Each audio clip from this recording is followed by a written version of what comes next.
My new apartment has one rule: never look in the mirror after midnight. Tonight I broke it. I found the place on Craigslist, 1 bedroom, utilities included, $400 below market rate.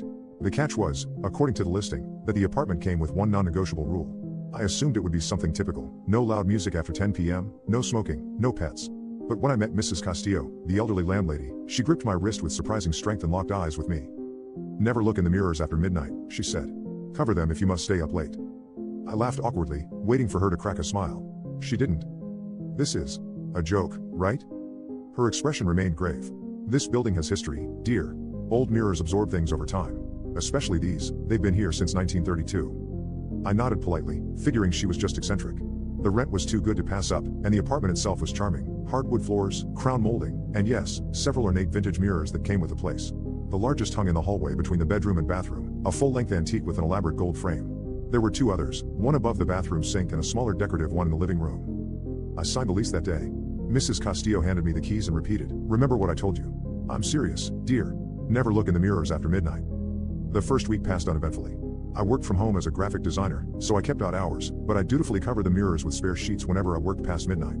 It felt ridiculous, but I figured it was a small price to pay for the discount. On Friday night of my second week, my college roommate Jen came over with a bottle of wine to see the new place. We caught up, and the bottle turned into 3. Around 11:30, she left in an Uber, leaving me pleasantly buzzed and sleepy.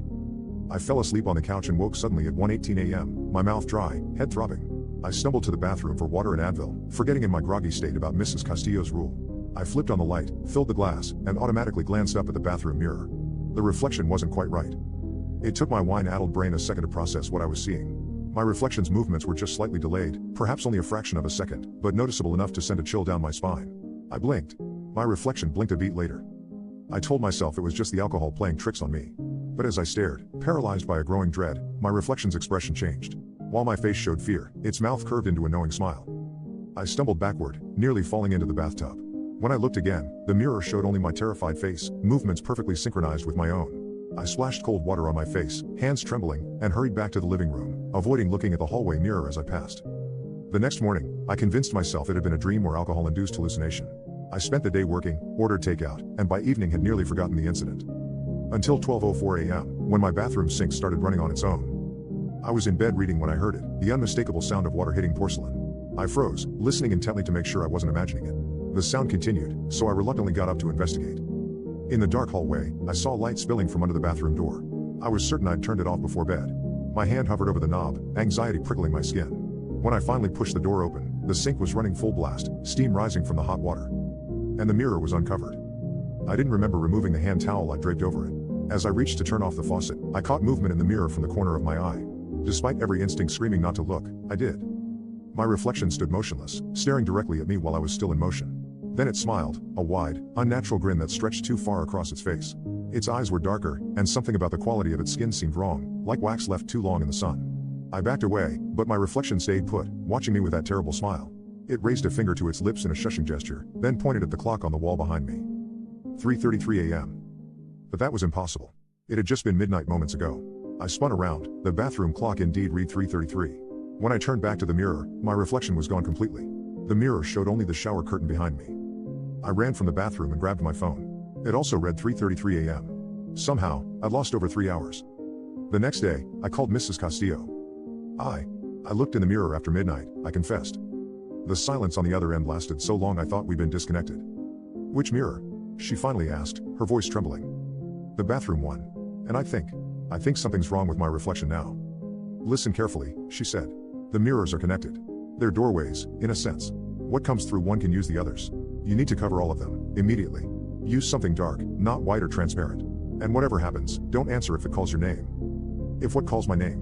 "Mrs. Castillo, what's happening?" "It's using the mirrors to come through. The time loss is just the beginning. Next will come the voices, then the appearances and reflective surfaces. Not just mirrors, windows at night, metal, even your phone screen."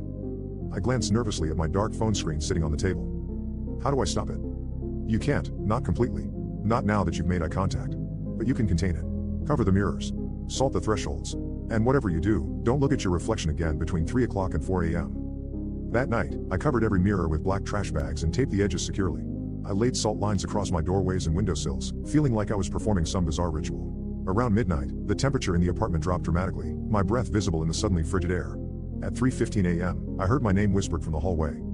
I pulled the covers over my head, heart pounding so hard I felt ill. The voice came again, closer this time, a perfect imitation of my own. I squeezed my eyes shut and pressed my hands over my ears. Something cold brushed against my foot through the blanket. "I just want to show you something," my voice said from inches away. "Don't you want to see what's on the other side?" I remained frozen, silent tears streaming down my face.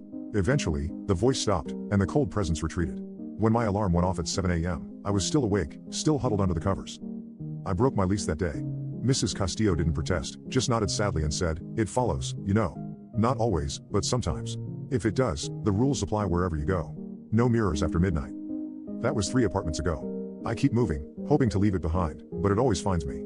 I've learned to live without mirrors entirely. I shave by feel, check my appearance in my phone camera during daylight hours only. Because sometimes, in reflective surfaces, I still catch glimpses of myself smiling back when I'm not smiling at all. And its eyes grow darker each time.